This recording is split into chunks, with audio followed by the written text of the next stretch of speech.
नमस्कार दोस्तों, VK knowledge electrical में आप सभी का स्वागत है। जुड़ जाइए दोस्तों, हमेशा की तरह इम्पोर्टेंट क्वेश्चंस का वीडियो लेकर आपके सामने एक बार फिर उपस्थित हूँ।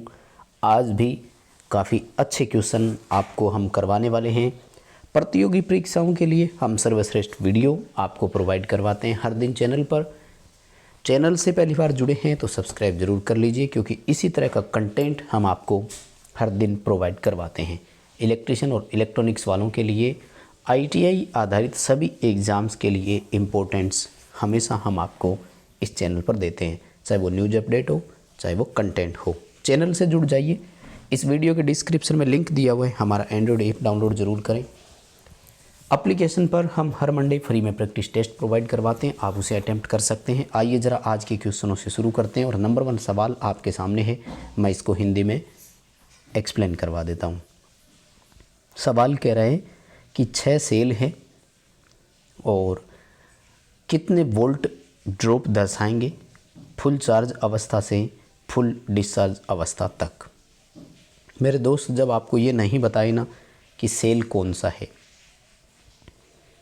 और बैटरी शब्द जब भी आ जाए, तो मैं आपसे रिक्वेस्ट करूँगा कि आप इसे लेड एसिड सेल ही समझें और लेड एसिड सेल मानते हुए उत्तर कर देवें, तो मुझे लगता है आप बहुत सही उत्तर कर पाएंगे। फर्स्ट ऑफ ऑल मुझे ये बताइए, एक लेड एसिड सेल जब पूरी तरह से आवेशित होता है तो उसकी वोल्टेज होती कितनी है, और जब डिस्चार्ज होता है तो वोल्टेज कितनी होती है। हम यहीं से सवाल को समझ जाएंगे। इस टॉपिक में कई सारे क्वेश्चन बनेंगे जो मैं आपसे एक साथ पूछने वाला हूँ। पहले ये बता दीजिए माय डियर, जब बैटरी पूरी तरह से चार्ज होती है तो हम लगभग वोल्टेज को 2.2 वोल्ट मानते हैं। हालांकि ये रेंज 2.2 वोल्ट से लेकर 2.6 वोल्ट तक होती है, ये ध्यान रखना। यानी एक पूर्ण आवेशित लेड एसिड सेल की वोल्टेज होती कितनी है अगर ये पूछा जाए, तो 2.2 से लेकर 2.6 के आसपास। लेकिन सामान्य पर्पज़ के लिए हम 2.2 वोल्ट ही मानते हैं। मेरे प्रिय, जब डिस्चार्ज होता है तो हम 1.8 वोल्ट मानते हैं। हालांकि इससे नीचे भी वैल्यू कई बार चली जाती है, लेकिन आपको डिस्चार्ज करने से बचना चाहिए, ऐसा हमें कई बार सिखाया गया है। अब देखो आप, एक सेल के चार्ज और डिस्चार्ज में डिफरेंस कितना नज़र आ रहा है आपको? 0.4 वोल्ट का। दोस्तों 0.4 वोल्ट का ड्रॉप एक सेल में आएगा। हमारे पास टोटल कितने सेल हैं? 6 सेल। सी उत्तर आपका यहाँ सही होगा। 2.4 वोल्ट का ड्रॉप हमें ये 6 सेल वाला दिखाएगा। बताओ बात समझ में आई क्या? किसी को कोई समस्या है क्या? अब देखो, दिल्ली मेट्रो मेंटेनर 2020 इलेक्ट्रिशियन का जब पेपर हुआ था ना, तो उन्होंने एक सवाल पूछा था कि एक 12 वोल्ट और 100 एम्पियर आवर क्षमता वाली बैटरी में कितने सेल श्रेणीक्रम में लगे हुए हैं। तो मैं आपसे यहाँ ये भी तो क्वेश्चन पूछ सकता हूँ ना कि इस लेड एसिड बैटरी की रेटेड वोल्टेज कितनी मानेंगे आप। तो यहाँ पर फिर ध्यान रखना, लगभग 2 वोल्ट प्रति सेल मानते हुए हम उत्तर देते हैं और बैटरी 12 वोल्ट की मानी जाएगी, है ना। पूर्ण चार्ज कंडीशन में वोल्टेज हमने 2.2 वोल्ट रखी है, लेकिन बैटरी अगर आपसे पूछे कितने की है तो आपको 12 वोल्ट ही उत्तर करना होगा, ये ध्यान रखिएगा, ठीक है। खैर, पहले क्वेश्चन का आंसर आपका सी सही था। आइए सेकंड सवाल पर। ये देखो, काफ़ी अच्छा क्वेश्चन है। ट्रांसफॉर्मर का रेजिस्टेंस के कारण ड्रॉप 2% है और रिएक्टिव ड्रॉप 5% है। ट्रांसफॉर्मर के इकाई पावर फैक्टर पर उसका वोल्टेज रेगुलेशन कितना होगा? बता सकते हैं, आई थिंक कोई प्रॉब्लम नहीं होगी। वोल्टेज रेगुलेशन है क्या, पहले तो ये समझना होगा आपको। वोल्टेज के मान में नो लोड कंडीशन से फुल लोड कंडीशन तक उतार चढ़ाव, समझ गए। कुल मिलाकर सीधा सा मतलब ये है कि हम सब भी जानते हैं जनरल पर्पज़ में नो लोड की अपेक्षा फुल लोड की वोल्टेज हमेशा कम होती है। अल्टरनेटर हो, जनरेटर हो या ट्रांसफॉर्मर, नो लोड पर जो वोल्टेज होगी वो ज़्यादा और फुल लोड पर वोल्टेज होगी वो कम। इसके पीछे कारण क्या है? जब जनरेटर या बैटरी का हम क्वेश्चन पढ़ते हैं तो हम बोलते हैं कि उनका इंटरनल रेजिस्टेंस या उनका प्रतिरोध। दोस्त, यहाँ पर आपको 2 डिटेल दिए उन्होंने। एक तो ये कहा इकाई पावर फैक्टर, जब पावर फैक्टर इकाई होगा तो रिएक्टिव ड्रॉप को छोड़ दीजिए, लेकिन एक शर्त है, कि जब पावर फैक्टर इकाई होता है तो रेजिस्टिव ड्रॉप तो फिर भी होता रहता है कि नहीं? क्योंकि हम पावर फैक्टर इकाई किस सर्किट का मानते हैं? एक प्रतिरोधी परिपथ का। इसका मतलब ट्रांसफार्मर में अगर इकाई पावर फैक्टर भी है तब भी प्रतिरोध के कारण जो 2% ड्रॉप है वो होगा ही होगा। इसका मतलब रेगुलेशन कितना आएगा? 2%। सी उत्तर सही रहेगा यहाँ पर आपका। उम्मीद करता हूँ आपको बहुत अच्छे से क्वेश्चन समझ में आ गया होगा। चलिए दोस्तों, अगला सवाल देखो। एक कैलकुलेशन आपको करनी पड़ेगी। R2 ये जो 40 ओम वाला है, यहाँ पर आपसे वोल्टेज ड्रॉप पूछी है। VR2 का मान बताओ कितना है। कैलकुलेशन करनी पड़ेगी, थोड़ा सा क्वेश्चन लंबा है। और तब तक मैं आपसे रिक्वेस्ट कर लेता हूँ कि प्लीज़ लाइक वाला बटन दबा दीजिए। हाँ मेरे भाई, आप सही कह रहा हूँ, आपने अभी तक लाइक नहीं किया। और कर दीजिए यार, इस वीडियो को दोस्तों के साथ शेयर कर दीजिए। आप जो भी टेलीग्राम यूज़ करते हैं उस टेलीग्राम ग्रुप में शेयर कर देना, व्हाट्सएप पे भी कर दो। कंटेंट पहुंचाना आपका काम है। प्लीज़ दोस्तों तक कंटेंट भी पहुंचाया करें। हम भी मोटिवेट होते हैं जब नए बच्चे हमारे साथ कनेक्ट होते हैं। चलिए, इस क्वेश्चन का आंसर करने में शायद आपको थोड़ा वक्त लग सकता है ना। मैं बता देता हूँ आपको तरीका, फिर आप अपने उत्तर का मिलान मेरे साथ करते जाना। देखिए दोस्त, अगर हमें इस ब्रांच की धारा मिल जाए ना, तो हम इसे रेजिस्टेंस से मल्टीप्लाई करेंगे और उत्तर कर देंगे, है ना। आपको सबसे पहले इस सर्किट का टोटल रेजिस्टेंस कैलकुलेट करना पड़ेगा और इस 100 ओम वाले की ड्रॉप निकालनी पड़ेगी। वो ड्रॉप 150 में से माइनस करोगे तो इस जंक्शन पर आपको वोल्टेज मिलेगी यहाँ, जो एक 100 ओम में से करंट चलवाएगा और दूसरी करंट इस 100 ओम रेजिस्टेंस में से चलाएगा। हमें इस शाखा का तो मतलब नहीं है, इस शाखा की करंट आपको चाहिए। या फिर एक तरीका और है कि आप टोटल रेजिस्टेंस निकालने के बाद टोटल करंट निकाल दो और उसे 2 बराबर भागों में बांट दो, तो इस भाग की वो करंट आ जाएगी। कैसे, मैं आपको बताता हूँ। चलो सबसे पहले कैलकुलेशन करते हैं टोटल रेजिस्टेंस का। देखो 60 और 40, 100 और 100 समांतर में जुड़े हुए, 2 50 ओम हो जाएगा इस 100 के साथ श्रेणी क्रम में जुड़े हुए। टोटल रेजिस्टेंस देखो 150 ओम आ रहे हैं। 150 वोल्ट है, 150 ओम है। 1 एम्पियर की धारा यहाँ से चलेगी माय डियर। जैसे ही 1 एम्पियर की चलेगी तो दोनों ब्रांच में हाफ हाफ हो जाएगी ना। 0.5 एम्पियर करंट इसमें से चलेगी, 0.5 एम्पियर यहाँ थी। 0.5 को 40 से मल्टीप्लाई कर दो, 20 वोल्ट उत्तर आ जाएगा। ठीक है, ए उत्तर आपका यहाँ सही रहेगा। जिन बच्चों ने ए उत्तर किया है बिल्कुल सही है। और आज मैं आपको बहुत ज़्यादा क्वेश्चन न्यूमेरिकल के ही करवाने वाला हूँ। अभी तक देखो चौथा क्वेश्चन है, ये भी न्यूमेरिकल ही है। लगातार 4 क्वेश्चन आपने देख रहे हैं न्यूमेरिकल है। आज की इस वीडियो में पूरे न्यूमेरिकल है, लेकिन विश्वास है बहुत कुछ नया सीखोगे, बहुत सारे तरीके सीखोगे। करो चौथे सवाल का आंसर फटाफट। 90 मिली हेनरी और 40 मिली हेनरी के 2 इंडक्टर है, उनके बीच में कपलिंग गुणांक 0.5 का है। उनके बीच म्यूचुअल इंडक्टेंस ज्ञात कीजिए। फॉर्मूला बताऊं, ये याद है? बताऊं? चलिए मैं बताता हूँ फॉर्मूला। देखो, म्यूचुअल इंडक्शन ज्ञात करने के लिए फॉर्मूला होता है कपलिंग फैक्टर √L1 × L2। बस भाई, ये फॉर्मूला आपको मिल गया। कैलकुलेशन करो, उत्तर मैं बताऊंगा तब मिलान कर देना। ठीक है। हाँ, लाइक प्लीज़, मैं हर क्वेश्चन के बाद रिक्वेस्ट करूँगा, ज़रूर लाइक वाला बटन दबाइए यार। बहुत मेहनत करते हैं, तबीयत ख़राब होती है तो भी मेहनत करते हैं। आज बुखार है फिर भी वीडियो बना रहा हूँ आपके लिए। देखो, दोनों इंडक्टेंस को मल्टीप्लाई कर दो। 90 × 40 करेंगे, यह आपका 3600 आएगा और 3600 का अंडर रूट निकालोगे तो यह आएगा 60। 60 को 0.5 से मल्टीप्लाई करेंगे, 30 मिली हेनरी उत्तर आएगा आपका। बी ऑप्शन यहाँ सही रहेगा। ठीक है। अगला सवाल, समान मान के 2 कैपेसिटर है, पहले श्रेणी क्रम में जोड़े और फिर समांतर में, उनके कुल मान का अनुपात क्या होगा? यानी CT श्रेणी क्रम में कितना आया, अनुपात CT समांतर में कितना आया।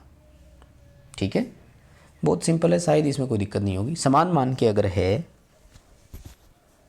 कितने मान सकते हो आप, अपनी मर्ज़ी से मान लो। 2 कैपेसिटर है ना, तो हम मान लेते हैं कि दोनों 2-2 माइक्रोफेराड के हैं। जब श्रेणी क्रम में जोड़ेंगे तो 1 माइक्रोफेराड आएगा, समांतर में 4 माइक्रोफेराड आएगा। धारिता का रेशियो कितना आएगा, 1:4। डी उत्तर सही हो जाएगा। काफ़ी अच्छा क्वेश्चन है दोस्तों। हो सकता है पहले समांतर का पूछे फिर श्रेणी का पूछे, याद रखना। रेजिस्टेंस का पूछ सकता है, इंडक्टर का पूछ सकता है, और ऐसे नहीं तो एक नए तरीके से आजकल क्वेश्चन पूछने जाने लग गया। कौन सा, मैं बताता हूँ। देखो, ऐसे पूछ सकता है कि श्रेणी क्रम में कुल धारिता और समांतर में कुल धारिता का अनुपात बताओ कितना है। जैसे 1:4 को हल करने के बजाय पॉइंटों में लिख देता है ना, 0.25, क्योंकि आजकल इस तरह का क्वेश्चन सबसे ज़्यादा आ रहा है। अभी रिसेंटली मैंने दिया था ना, वो कौन सा था एक, हाँ, सिलिकॉन का बैरियर पोटेंशियल और जर्मेनियम के बैरियर पोटेंशियल का अनुपात लगभग कितना होता है। चलिए अगला सवाल देखो। एक कॉइल की चुंबकीय ऊर्जा दोगुनी हो गई, निश्चित ही इसके धारा मान में वृद्धि हुई होगी। देखो, इस क्वेश्चन का मैं आपको एक सटीक आंसर और तरीका बताऊंगा, लेकिन उससे पहले आप कमेंट कर दो, ये बता दो कि कॉइल में जो स्टोर एनर्जी होती है वो ज्ञात करने का फॉर्मूला क्या है। कॉइल में स्टोर एनर्जी मैं बताता जाऊँ साथ में। कॉइल में जो ऊर्जा होती है उसे इलेक्ट्रोमैग्नेटिक ऊर्जा बोलते हैं।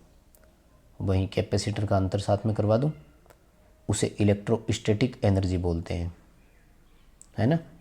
कॉइल में ऊर्जा ज्ञात करने का फॉर्मूला 1/2 Li²। कैपेसिटर में ऊर्जा ज्ञात करने का फॉर्मूला 1/2 CV²। अब सुनो, यहाँ जो मैं डिफरेंस आपको बताने वाला था ना, वो क्या है। सवाल ये है दोस्तों, यहाँ पर ध्यान रखना कि जब भी कोई चीज़ किसी भी मान के वर्ग के समानुपाती हो और आपसे ये पूछा जाए कि वो मान दोगुना हो गया, तो इस कारक में वृद्धि 41.4 कर दिया करो हमेशा। कितनी करनी है, 41.4। इसके लिए मैं आपको बता दूं, आप कोई भी एग्जाम्पल लेकर इसको हल कर सकते हैं, सही उत्तर समझ में आ जाएगा। तो इसके लिए ना एग्जाम्पल तो आप कुछ भी रख सकते हैं, अपनी तरफ से कोई एक एग्जाम्पल रख कर चलना, और वैल्यू निकालनी होती है। इसके लिए आपको मानना पड़ेगा कि मान लो पहले हम जैसे 1/2 Li² है, तो इंडक्टर को भी 1 हेनरी माने और धारा को भी 1 एम्पियर माने, तो आपकी ऊर्जा उस समय कितनी आएगी। फिर आपको क्या करना है, जो ऊर्जा आई उसको डबल करना है, और इंडक्टेंस को तो 1 हेनरी रखना है, धारा नहीं निकालोगे तो अंतर पता लग जाएगा। इसके लिए प्रैक्टिकल आपको करना पड़ेगा, कोई एक न्यूमेरिकल से मिलान करना, ठीक है। अगला सवाल देखो। डीसी सीरीज मोटर है, आर्मेचर करंट 10% कम कर रहे हैं, उसके टॉर्क में कितनी कमी आएगी। अच्छा सवाल है, वैसे तो अपन ने कई बार इसको पहले भी किया है, और अब भी अगर देखोगे पढ़ोगे तो शायद बहुत अच्छे से कर पाओगे। क्वेश्चन सिंपल सा ही है। डीसी सीरीज मोटर में टॉर्क वाला संबंध तो आप सबको पता होगा। जब नहीं दिया हो तो हमेशा माना करो टॉर्क आर्मेचर धारा के वर्ग के समानुपाती होता है। जब भी इस तरह का क्वेश्चन देवे तो टॉर्क आर्मेचर धारा के वर्ग के समानुपाती है, यही संबंध मानना है। देखो 10% कमी कर दी, तो इसके लिए आपको एक छोटा सा फॉर्मूला अपनाना पड़ेगा। क्या करोगे, मान लीजिए कि पहले 100% था और अब 10% कमी कर दी, यानी 90। आपको इन दोनों का वर्ग करना है और बस वही जो अंतर आएगा वही उत्तर है। मान लीजिए कि पहले 10 था तो टॉर्क 100 न्यूटन मीटर था और अब 9 है तो 81। आप साफ साफ देख रहे हैं 19% टॉर्क में कमी आ रही है। इसी तरह से अगर 10% वृद्धि कर देता ना, तो 10 का वर्ग 100 और 110 का वर्ग यानी 121, आपका 11 का करना होगा एक्चुअल में, तो 21% की वृद्धि होती है। यानी 10% कमी से 19% घटता है और 10% वृद्धि से 21% वृद्धि होती है, ये ध्यान रखना। कैलकुलेशन थोड़ी आपको करनी पड़ेगी, आज न्यूमेरिकल ऐसे ही है, सवाल बड़े अलग लेवल के हैं। चलिए देखो अगला क्वेश्चन क्या कह रहा है। सवाल कह रहा है कि 220 वोल्ट डीसी शंट मोटर है, 0.5 ओम उसके आर्मेचर का प्रतिरोध है, उसके फील्ड का रेजिस्टेंस 55 ओम है। यदि मोटर को डायरेक्ट सप्लाई के साथ ऑन कर दें तो उस समय आर्मेचर करंट कितना होगा। देखो डीसी मोटर की जो आर्मेचर करंट होती है वो हमेशा हाई होती है। इसके पीछे दो कारण हैं। एक कारण तो है उसका बैक ईएमएफ 0 होता है, और दूसरा कारण होता है कि उसके आर्मेचर का रेजिस्टेंस बहुत कम होता है, 1 ओम या इससे भी कम होता है। तो इस जो करंट को कंट्रोल करना है ना, इसी के लिए हमने स्टार्टर लगाया था। स्टार्टर कहाँ लगता है, फिर हम सब जानते हैं आर्मेचर के श्रेणीक्रम में लगता है। बाहरी प्रतिरोध होता है ना, जिससे उसका रेजिस्टेंस बढ़ जाता है। रेजिस्टेंस बढ़ जाता है तो उसकी करंट कंट्रोल हो जाती है। अब वो सवाल में हमसे ये कह रहा है कि अगर हम इसे बिना स्टार्टर के चलाएंगे तो इसका करंट कितना होगा। बिना स्टार्टर के करंट को कंट्रोल केवल कौन करेगा, करंट कंट्रोल केवल कौन करेगा, आर्मेचर रेजिस्टेंस। यानी यहाँ पर जो आपके धारा ज्ञात करने का फॉर्मूला रहेगा आर्मेचर करंट के लिए, IA बराबर V/RA करना है।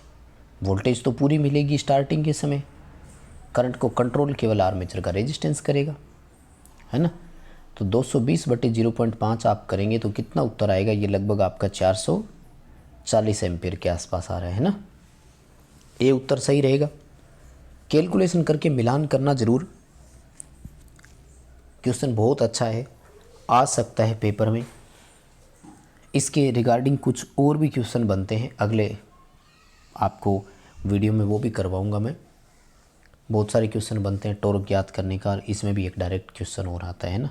चलो अब न्यूमेरिकल नहीं है, सिंपल क्वेश्चन है साधारण सा। जनरल कंडीशन में डैम्पर वाइंडिंग में प्रेरित ईएमएफ कितना होता है। First of all, damper winding का उपयोग किस किस में होता है। तो डैम्पर वाइंडिंग का उपयोग सिंक्रोनस मशीन में होता है। मशीन बोलें तो जनरेटर और अल्टरनेटर दोनों में होता है। जनरेटर में केवल एक उद्देश्य है और मोटर में इसके 2 उद्देश्य है, ठीक है। जनरेटर में केवल हंटिंग दोष को समाप्त करता है, जबकि मोटर में हंटिंग के अलावा मोटर को सेल्फ स्टार्ट भी बनाता है। क्योंकि सिंक्रोनस मोटर एक 3 फेज मोटर है, फिर भी सेल्फ स्टार्ट नहीं है, इसीलिए एक सिंक्रोनस मोटर का स्टार्टिंग टॉर्क 0 माना जाता है। यानी सिंक्रोनस मशीनों में डैम्पर वाइंडिंग लगती है, जनरेटरों में ये हंटिंग दूर करने के लिए और मोटर में हंटिंग के अलावा सेल्फ स्टार्ट बनाने के लिए, यानी 2 पर्पज़ होते हैं। अब ये हंटिंग दूर करती कैसे होगी दोस्त। हंटिंग दूर करने के लिए ये वास्तव में डैम्पर वाइंडिंग है क्या, ये समझना होगा आपको। डैम्पर वाइंडिंग खुद कॉपर की एक शॉर्ट सर्किटेड कुंडली होती है, या यूँ कहें कि कॉपर रिंग होती है।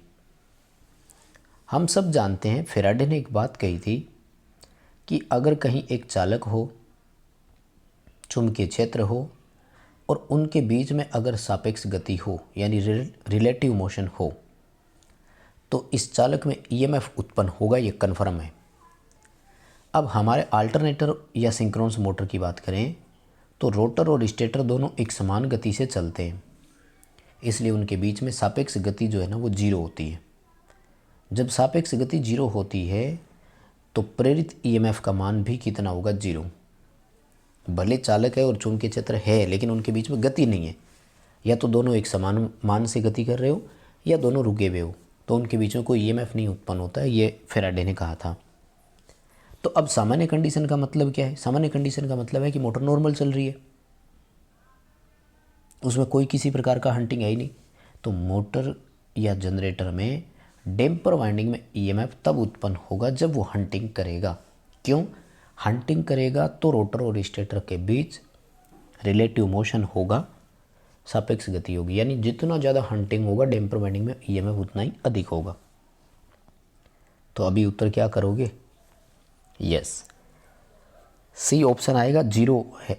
सामान्य अवस्था में कोई ईएमएफ उत्पन्न उसमें नहीं होता है। और अगला सवाल देखिए, अल्टरनेटर का ये ले लिया हमने।